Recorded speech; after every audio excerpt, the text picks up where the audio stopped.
এটা মিরপুরে মুরগি নিলাম, মুরগির বাজার। আমার এই ভাতিজা দিয়া এই ব্যবসায়ী। এখানে অসংখ্য মুরগি আর মুরগি অনেক দোকান। এই মাথাতে ফুল মাথা মুরগি আর মুরগি, তারপর এদিকেও মুরগি আছে অনেক। এই মাথায় পুরো মুরগি। নিচে এক নম্বরে মাছের বাজার ভিডিওটা করা হয় নাই, তো এখান থেকে মুরগি নিলাম, দেশি মুরগি মাশাআল্লাহ কত আছে।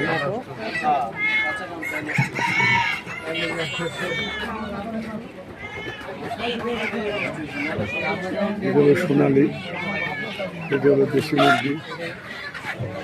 আঙ্কেলের কাছে আল্লাহ পাক মানুষের হালাল করছে, ওরাও প্রতিটা প্রাণী বেঁচে থাকতে চায়, মানুষের সাথে মিলে থাকতে চায়, কিন্তু আমরা ওদেরকে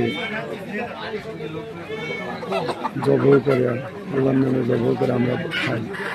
এরপরে আল্লাহ শুকরিয়া আদায় করি না। ভাইয়ের কাছে হাঁস আছে, এখানে আছে চিনি হাঁস, দাম বেশি চাই। এগুলো চিনি হাঁস অনেক। ওই মাথা পর্যন্ত অনেক দোকান আছে, এই মাথা পর্যন্ত অসংখ্য দোকান আছে মুরগির।